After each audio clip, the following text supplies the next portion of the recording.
Hello. These are going to be the slides for introducing Unit 4 for AP Physics 1, which is going to introduce the concepts of energy and work. So you'll notice that in the top right corner, I've gone ahead and placed the notebook icon, which indicates that I would like you guys to add this to your notebook. The investigative question being just simply, what is energy? And so go ahead and pause the video to write down the investigative question, to put a header at the top of your page, and then go ahead and unpause when you're ready to move on. So I always like to start off the unit by showing the slide of a rock. And I actually do have a pet rock, which I'll be happy to show you guys when I get a moment.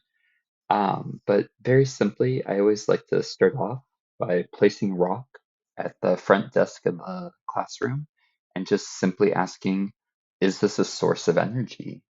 And oftentimes there's a back and forth. Most students will say, no, this is not a source of energy. And, classically, I would agree with you that this is not a source of energy. Um, Mostly because classically, I'm thinking like 17th, 18th century, we don't know about atoms yet. And so, is this rock moving? No. Um, does this rock have any stored energy that I can tap into? It's not obvious, right? And so, our world, when it comes to not knowing about atoms, is kind of limited if you think about it classically. Now, as a 21st century science student, that within this rock, let me go ahead and circle it, you can almost envision that there's some like tons of atoms, and those atoms are held together by atomic bonds, and those molecules are held together by chemical bonds. And I could release that energy. I could also take the rock and I could add energy to it by throwing it, or maybe even holding it up to a certain height and dropping it. So hopefully those examples kind of make a little bit of sense. And I think it'll kind of make a little bit more sense as I kind of move forward from this slide. So you guys in Unit 4 are going to be introduced to these 6 different types of energy. So I would recommend you guys pausing the video and writing down this table. The first one is going to be kinetic energy. Kinetic energy is going to have the variable K, and that quite simply is just going to be a body or an object that is moving is said to have kinetic energy. Um, you probably might remember that the definition of temperature has to do with the kinetic energy of atoms or molecules in a system. And so, yeah, I want to say this is the same kinetic energy. Number 2 is going to be gravitational potential energy. This is potential energy that is stored in a gravitational field. So you guys should remember from the previous unit that if I hold an object up and drop it, right, that there is a gravitational force between the Earth and the object. Now, the higher I lift up the object, the higher the gravitational potential energy is. And I can go ahead and use that energy as the object speeds up towards the ground and gains kinetic energy. The other types of energy are going to be elastic or spring potential energy. This is energy that is stored in a spring. We'll come back to this as we talk about springs and bungee cords, but it acts very much the same as gravitational potential energy. We'll talk briefly about thermal energy. This is the heat energy that can be transferred from object to object, from system to system. This is no different than your chemistry class. And then we're talking chemical and nuclear energy. Chemical energy being the energy that holds, as I said, molecules and atoms together, and nuclear energy that holds the atoms and their nucleus together. You'll recall that of the four fundamental forces, the strong force is the force that holds these nuclei together. And if you were to break that bond, then you'd be tapping into the atom's nuclear energy. Now, it's important to kind of take a step back and remember when we first introduced in Unit 1 and even Unit 2 when we did forces, an open versus a closed system. So you're going to be getting some practice in the next couple days and weeks in once again identifying which objects are a part of your system, um, and whether it's going to be one object, two objects, three objects, etc. This is going to be important because we're going to want to know, is energy coming into our system? So this is just a very chemistry kind of picture that I've shown. But you can see that with this open system, you can see that energy is very freely going in and out of the container that is holding this oxygen, right? Whereas with a closed system, let's say that, this is a closed coffee cup, for example, or even some sort of closed, let's say I have a flask of some substance and there's a seal on the top, right? And you can imagine that energy can still travel within the container, right? It can travel through maybe the glass flask, or it could travel through the rubber stopper. But the idea of a closed system is that it's more constrained and energy is not maybe traveling in or out as much. Whereas with an isolated system, that's very kind of last example, this is our ideal, not really that realistic, but ideal in the sense that like it's nice to think of energy not leaving the system when you're kind of first being introduced to energy. Um, so we'll kind of hold on to these definitions and we'll practice identifying closed systems and isolated systems, which objects are a part of our system as we move forward. So we're going to start off by introducing a concept known as work. Now, I would recommend that you guys, once again, pause the video, write down the definition, and then when you're ready, go ahead and unpause the video, and then you can go ahead and listen to what I have to say about work.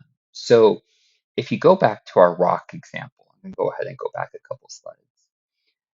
This rock has no kinetic energy. Let's just say it's on the table.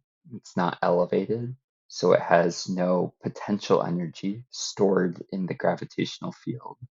But if I was to lift it, or if I was to throw it, then I would be exerting an external force on this rock and adding energy to the rock, whether it be moving energy or whether I elevate this rock, right? And so in physics, we call that work.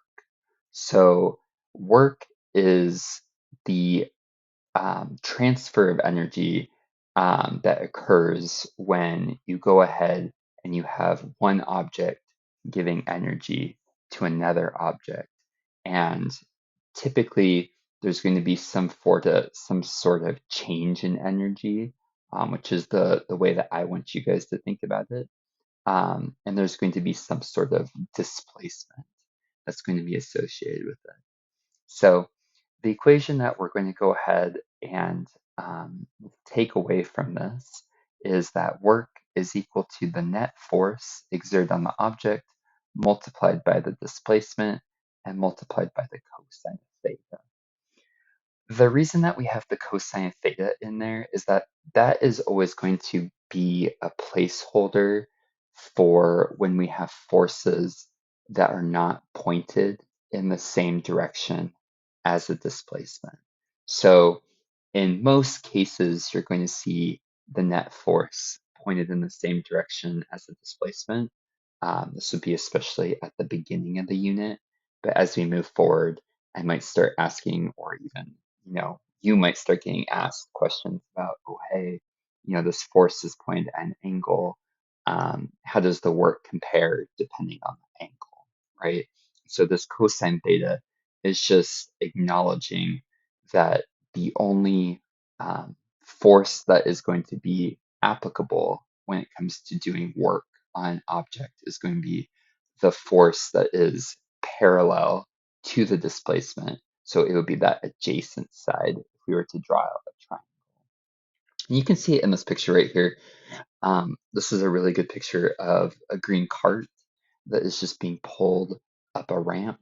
And you can see that the force and displacement are in the exact same direction. So if you think about it, the cosine of 0 degrees is 1. And so anytime that the force and the displacement are pointed in the same direction, then the equation just goes ahead and simplifies to net force multiplied by displacement. You can go ahead and ignore cosine theta. So the metric units are going to be joules. You've probably heard about that. That is a derived unit. It comes from taking net force, which is newtons, multiplying it by displacement, newtons times meters, cosine theta being dimensionless. So a joule is really a derived unit from newtons times meters. And I really want you to think, as we're kind of moving forward, anytime you're being asked, is work being done, you really should consider the following. So one, is there a net force that's being exerted on the object? That's kind of the condition for there to be a displacement in the first place. Is there a displacement when we say that work is being done? And then is there a change in energy state? So maybe was there a change in the object's kinetic energy? Was there a change in the object's height for gravitational field? Was there a spring that was being compressed? Anytime you think of that, that's going to be like, oh, hey, work is being done on the object. So let's just kind of entertain these pretty typical examples really quick. So is this an example of work? So let's think about it. A teacher applies a force to a wall and becomes super exhausted. So if you think I'm going and I'm pushing on the wall, you should ask yourself, what is the object in that system? And so I would say that the object in that system is the wall, right? And so ask yourself, am I changing the energy state of that wall? And the answer is no. Am I changing my own energy state? Maybe chemically, right? But well, let's just think about this classically. Is there a net force on the wall? No. Is there displacement on the wall? No. And so we would just say that there's no work being done in this example. A book falls off a table and free falls to the ground. So if you just consider the book to be the object, right? And you consider that it's falling from a table to the ground, then you could think, oh, hey, the book's kinetic energy is changing. And where is it getting that energy from? Well, ask yourself which object is applying that force. And that would be the Earth, right? The Earth is exerting that net force. And so the Earth is doing work on the book to change its kinetic energy. There would be a net force, it's gravity. There would be a displacement. And so this really checks all the boxes for yes, work is being done. A waiter carries a tray full of meals above their head by one arm straight across the room at a constant speed. So go ahead and take a look at this picture. This is the one tricky example, and so that's why I've included a picture on this one. Ask yourself the following: are the forces balanced? And the answer is yeah, constant speed, right? You have a force of gravity pointing down, and you have an applied force holding it up. So is there a net force? Not really. Is there a displacement? Yeah, there's a displacement, but do take note of the fact that this force is pointed at a 90-degree angle. This is the only force, by the way, that's being applied on the object. It's pointed at a 90-degree angle to the object's displacement. And so if you go back to the previous formula, cosine theta, right? If it's at a 90-degree angle, cosine 90 is 0, right? So 0 work is being done. And you can also think about this in energy change kind of state. If it's moving at constant speed, then its kinetic energy is not changing. If its height is staying the same, then its potential energy within the gravitational field is also not changing, right? And so all things that are super applicable to say that yes, no, sorry, no, there's no work being done on this tray. And the last example, a rocket accelerates through space. I think this is a pretty easy example of, oh yes, so there's a net force. There has to be because it's accelerating. There's a displacement, and so work is done. You can also think of it as a change in kinetic energy, and that would be also an example of work being done on the system. Let's go ahead and run through some examples. So I will go ahead and pause the video when applicable and just make sure that you guys get these three examples written in. I'm going to go ahead and acknowledge really quickly for diagram A, diagram B, and diagram C that this force right here is going to be the net force. Let's just go ahead and ignore all of the other forces just to make things a little bit easier. And then we'll kind of take it from there. So diagram A says a 100 Newton force is applied to move a 15 kilogram object a horizontal distance of 5 meters at constant speed. So what would I say is going on here? So first diagram A, we would have force times displacement times the cosine theta. We would have 100 newtons as the net force multiplied by 5 meters. The force and the displacement are in the same direction, so we would just say cosine 0, which is 1. We would get an answer of 500 joules. Let's take a look at the next one. A 100 Newton force is applied at an angle of 30 degrees to the horizontal to move a 15 kilogram object at constant speed for a horizontal distance of 5 meters. Let's go ahead and calculate the work done. Before we do this, pause the video. Do you think this is going to be more energy or less energy? Okay. All right, so let's go ahead and do it. So force displacement cosine theta. This is really, by the way, take a look at my cursor. This is really just acknowledging that the force that is in the direction of the displacement is going to be in the same direction as the displacement. So this is the adjacent side right here, which is cosine. So we have 100 times 5 times 0.866. Make sure your calculator is in degrees, not radians. And you get an answer of 433 joules. Were you right? Did you guess that it was going to be less energy? All right, let's do the last one. So an upward force is applied to lift a 15 kilogram object to a height of 5 meters at constant speed. So before you do this problem, I'm going to go ahead and put FD cosine theta again.